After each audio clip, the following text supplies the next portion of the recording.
এরকম একটা অকর্মণ্য অপদার্থ প্রধানমন্ত্রী যেখানে থাকবে সেই দেশ রসাতলে যাবে, এটাই স্বাভাবিক। মোদীবাবু, আপনার কাছে প্রশ্ন, আপনারা তো 6 জন, কবে রিজাইন করছেন? প্রথম যে প্রশ্নটা তোমাকে করব, তোমার বাবা মানে আমাদের আঙ্কেল, তারা কত কত ভাই বোন? 7 জন। এবার হ্যাঁ, এবার হচ্ছে মজার বিষয়, মোদীবাবু নিজেও বোধহয় 6 জন ভাই বোন নিয়ে সংসারটা রয়েছে ওনাদের। তো মোদীবাবু নিশ্চয়ই ডিভোটার হবেন এবং প্রধানমন্ত্রিত্বটা ওনার চলে যাবে। আগে ওটা দেখি, তারপরে কি না হয় কোথাও আমাদের মনে হবে। হচ্ছে না, প্রধানমন্ত্রী না, চলে না, যাবে? একদম মনে হচ্ছে না। কারণ এরকম একটা অকর্মণ্য অপদার্থ প্রধানমন্ত্রী যেখানে থাকবে সেই দেশ রসাতলে যাবে, এটাই স্বাভাবিক।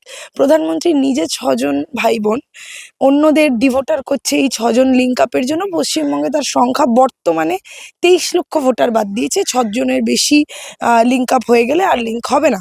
মানে আমরা হিন্দু মুসলিম ছেড়ে দিন, কিছু জেনারেশন আগে, আমাদের জেনারেশনের আগের জেনারেশনটা, আমার বাবা মায়ের জেনারেশনে প্রত্যেক বাড়িতে 6 থেকে 7টি করে সন্তান। তার মানে তারা সবাই ডিভোটার। মোদি কে ঠিক করলো কি করে যে কে ভোট দেবে আর কে ভোট দেবে না? মোদীবাবু, আপনার কাছে প্রশ্ন, আপনারা তো 6 জন, কবে রিজাইন করছেন? নাকি আপনি ডাইরেক্ট নির্বাচন কমিশনের মাধ্যমে ডিভোটার হবেন? যদি আপনি না হন, এই দেশে 6 জন 7 জন 8 জন যাদের সন্তান, সেই সন্তানরাও ডিভোটার হতে পারে না। আগে আপনি হবেন ডিভোটার, তারপরে গিয়ে সবাই হবে। কারণ দেশের কোনো বিপদ এলে তা সবসময় বলা হয় নাকি প্রধানমন্ত্রী 56 ইঞ্চির ছাতি নিয়ে সামনে দাঁড়াচ্ছে। এটা তো নির্বাচন কমিশন দেখিয়ে দিল যেটা দেশেরই সমস্যা। তো আপনি নিশ্চয়ই সবার আগে ডিভোটার হবেন এবং আপনার ভোটার লিস্ট থেকে নামটা বাদ গেলে আপনি এই দেশের নাগরিকই নন। তা যে এই দেশের নাগরিক নয়, সে কি করে প্রধানমন্ত্রী থাকে? প্রশ্নটা আপনার কাছে রইল। এই যে একটা রুলস নিয়ে আসছে, তারপরে আবার বলা হচ্ছে যে মাধ্যমিকে যাদের অ্যাডমিট আছে সেই অ্যাডমিটকে গ্রহণ করা হবে না নথি হিসাবে, কিন্তু সার্টিফিকেট গ্রহণ করা হবে। এটা কিভাবে দেখছেন? মানে ফেল করলে সে মাধ্যমিক পাস, মাধ্যমিক দেয়নি, মানে এখন ফেল পাসটা ওদের কাছে প্রমাণ দিতে হবে। এতটা জঘন্য মানসিকতা যারা নিয়ে বিরাজ করে, তাদের ঠিক কি বলা উচিত বলতে পারেন? এরা কি দেশ চালাতে এসছে, না দেশকে বিভাজনের রাজনীতি করছে? আমরা বহুদিন ধরে দাবি করেছি তৃণমূল কংগ্রেস, যে তৃণমূল কংগ্রেস ছাড়া বাংলায় বিজেপির কোনো জায়গা নেই। কারণ বিজেপি বেঁচে আছে তৃণমূল তৃণমূল তৃণমূল নামটা জপ করে, বা মমতা ভাইপো মমতা ভাইপো করে। তো সেই জায়গা থেকে দাঁড়িয়ে স্পষ্টত আমরা যেটা বুঝতে পারছি, যে বিজেপি নিজের পায়ের তলার রাজনৈতিক জমি বাংলায় একেবারে হারিয়ে ফেলে অন্যান্য রাজ্যগুলোতে যখন এসআইআর হয়েছে, এইসব অসভ্যতা আমি দেখা যায়নি, কিন্তু বাংলার ক্ষেত্রে এই ধরনের একটার পর একটা শর্ত চাপিয়ে যাচ্ছে নির্বাচন কমিশন। নির্বাচন কমিশনের পিছনে যিনি রয়েছেন তার নাম মোদি এবং বিজেপি। বাংলার মানুষকে বাদ দিতে হবে, ন্যারেটিভ সেট করে দিয়েছিল শুভেন্দু। 1,20,25, সেটা 1,35,000 এসে দাঁড়িয়েছে এখন। আজকে সকালের নিউজ অনুযায়ী বোধহয় 94 লক্ষ না সামথিং। হ্যাঁ, তো এই যে বাদ দেওয়ার প্রক্রিয়াটা, এই প্রক্রিয়াটা চালু করলো কে? নির্বাচন কমিশন। যেখানে নির্বাচন কমিশন পারছে না, সেখানে ইডি, অর্থাৎ স্কোয়ারের উপরে বেস করে বঙ্গ বিজেপি ভোট লড়তে চলেছে 2026-এ। শুনুন, যতই ইডি সিবিআই দেখান, এই বাংলায় ফের দিদি আসছে, এটাই কান কোথাও ধরে শুনে নিন, নিজেরা কান ধরুন, তারপরে উঠবোসটা করবেন 26-এর ভোটের পরে। কারণ বাংলার মানুষ আপনাদের দৌড় করাবে এই বাংলা দিয়ে গণতান্ত্রিক প্রক্রিয়ায় 2026-এর রেজাল্টের পরে। কোথাও গিয়ে কি নিজেদের টার্গেট কমপ্লিট করতে পারছে না বলে এরকম অযৌক্তিক একটা? এক্স্যাক্টলি, টার্গেট তো ওরা পারবে না। কারণ বাংলা, আপনি বলুন না, মোদীবাবুকে বলুন ওনার বাবার বার্থ সার্টিফিকেটটা দেখাতে। নিজে কোন ইউনিভার্সিটিতে পড়েছে তার কোনো ব্যাচমেট নেই মোদীবাবুর। তারা আবার বড় বড় প্রশ্ন করছে। ইন্ডিয়া হ্যাঁ, পলিটিক্যাল সায়েন্স। হ্যাঁ, একদম। এন্টায়ার পলিটিক্যাল সায়েন্স তো ছেড়েই দিন, ওনার ব্যাচমেট নেই। আরে আমরা তো বন্ধু থাকে। ধরুন প্রতি বছর কেউ ফেল করে, আমি বলছি না উনি করেছেন, মানে প্রতি বছর ফেল করলে প্রত্যেকটা ইয়ারেই তো একটা করে বন্ধু থাকবে। টিচাররা ওনাকে মনে করতে পারছে না, এরকম কি হয়? হয় না। তাই আমরা প্রশ্ন করলে ওরা লেজ গুটিয়ে পালায়, তখন মুখে বলে জয় শ্রীরাম। জয় সিয়ারাম বলতে পারে না। মেয়েদের তো ওরা পিছনের সারিতে ফেলে, মমতা বন্দ্যোপাধ্যায়কে টিজ করে দেশের প্রধানমন্ত্রী এসে। তো সেই বাংলা, যেই বাংলায় নারী ক্ষমতায়নের কথা বলে, নারীদের এগিয়ে রাখে, এবং প্রত্যেকটি সংসার বাংলার মেয়েদের কথাই চলে। আপনারা কিন্তু জানেন যে স্বামীর কাছ থেকে অর্থনৈতিকভাবে সাপোর্টটা দেওয়া, এখন যদি বা মেয়েরাও স্বাবলম্বী, সমানে সমানে চলে, কিন্তু বাড়ির বেশিরভাগ ডিসিশন মায়ের মায়েরা নেয়, মেয়েরা নেয়। তো সেই বাংলা যেখানে নারী ক্ষমতায়নের কথা বলে, এটা একদম গৃহস্থের ভিতরের কথা বললাম, সেই বাংলায় কোনোভাবেই তো বিজেপি আসতে পারে না। বিজেপি সদা সর্বদা মেয়েদের পিছনের সারিতে ফেলেছে এবং ভোগ্যবস্তু মনে করেছে। আজকে বেনারসে যেভাবে হিন্দু মন্দির ধ্বংস হচ্ছে, এরা আবার মুখে জয় শ্রীরাম বলছে, 700-800 বছরের মন্দিরগুলো, স্থাপত্যগুলো ধ্বংসলীলা চালাচ্ছে।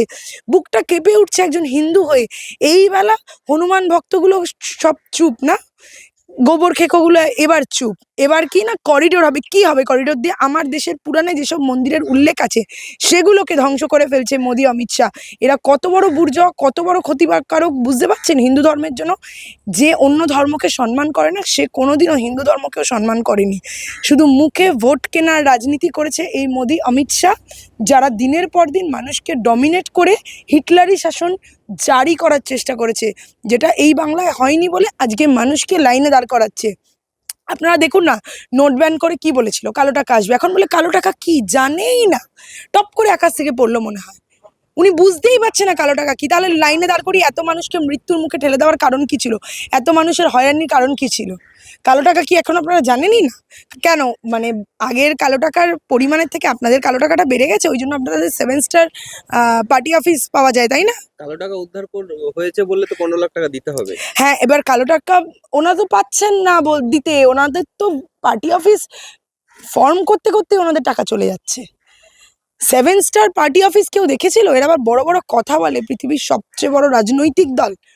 আরে রাজনীতি কি? রাজার নীতি। যারা রাজ্য রাজনীতির কথা বলে তারা মানুষের কথা বলে।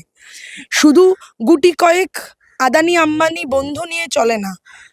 একজন কৃষক মারা যাচ্ছে, 1-2 লাখ টাকা ঋণের দায়ে হাজার হাজার কোটি টাকার ঋণ মুকুব করে দেওয়া হচ্ছে। কাদের টাকা? আমাদের ট্যাক্সের টাকা দিয়ে সেগুলো পেমেন্ট করা হচ্ছে। কেন হবে? যদি কারোর টাকা পেমেন্ট করতে হয়, কৃষকদের হবে, যারা আমাদের মুখে অন্ন তুলে দিচ্ছে।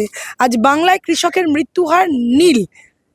এসআইআর ঘোষণা হওয়ার সঙ্গে থেকেই তৃণমূল কংগ্রেস, মমতা বন্দ্যোপাধ্যায় তো প্রকাশ্য তার বিরোধিতা করেছে এবং কাগজ দেখাবো না এরকম একটাও স্লোগান তিনি দিয়েছিলেন। কিন্তু আইএসএফ চেয়ারম্যান নওশাদ সিদ্দিকী তিনি বুঝিয়েছিলেন যে ভয়ের কোনো কারণ নেই, আপনারা ঠিকভাবে ফর্ম ফিল আপ করুন। কিন্তু তিনিও আজকে চিফ ইলেকশন কমিশন অফিসে তিনি ডেপুটেশন জমা দিতে গিয়েছেন এবং এই যে অনৈতিক কাজকর্ম হচ্ছে তার বিরোধিতা করছেন। কি বলবেন, এটা কি দুচারিতা? না না, দেখুন, নওশাদ খুব বয়স কম একজন বিধায়ক এবং বিরোধী পক্ষ। তারপরে গিয়েও বলবো, ওনার মমতা বন্দ্যোপাধ্যায়ের থেকে অনেক অনেক গুণ কম রাজনৈতিক শিক্ষা, না রাজনৈতিক যেটাকে আমরা বলি এক্সপিরিয়েন্স। তো ওনার মুখ থেকে এগুলো স্বাভাবিক। এবং এরা কি ভেসে থাকা পার্টি, যখন যেদিকে তাল বুঝবে ভেসে থাকবে।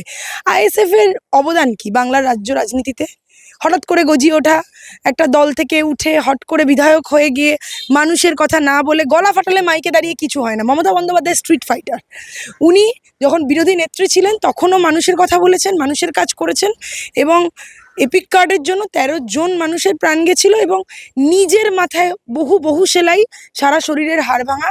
তো সেই মমতা বন্দ্যোপাধ্যায়, তাকে আহ নওশাদ সিদ্দিকী মতো লোকেদের তার দল চালাতে গেলে কি বলছে সে নিয়ে ভাবলে হবে না। কারণ মমতা বন্দ্যোপাধ্যায় স্ট্রিট ফাইট করে যেভাবে নিজেকে এনরিচ করেছে রাজনৈতিক ক্ষেত্রতে, সেই মমতা বন্দ্যোপাধ্যায় বহুগুণ আগে থেকে বুঝতে পায় কি হচ্ছে। আপনাদের আশা করি মনে আছে, গত বছর খুব সম্ভবত, আমি যদি ভুল না করি, অগাস্ট মাসে মমতা বন্দ্যোপাধ্যায় বলেছিল ডুপ্লিকেট ভোটারের কথা, মনে পড়ছে? নির্বাচন কমিশন একদম মিডিয়ার সামনে এসে ক্ষমা চেয়েছিল। কারণ এটা মমতা বন্দ্যোপাধ্যায়। মমতা বন্দ্যোপাধ্যায় কি জিনিস সেটা সিপিএমকে গিয়ে জিজ্ঞেস করুন। 34 বছর শাসনে থাকার পর একটা দলকে শূন্য হয়ে যেতে হয়েছে।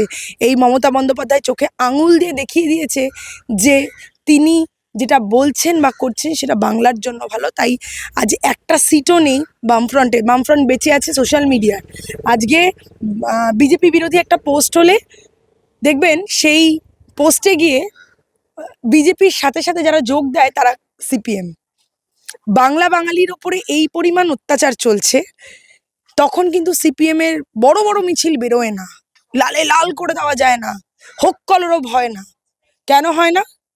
কারণ ওনারা রাজনৈতিক স্বার্থের জন্য মানুষকে ব্যবহার করে।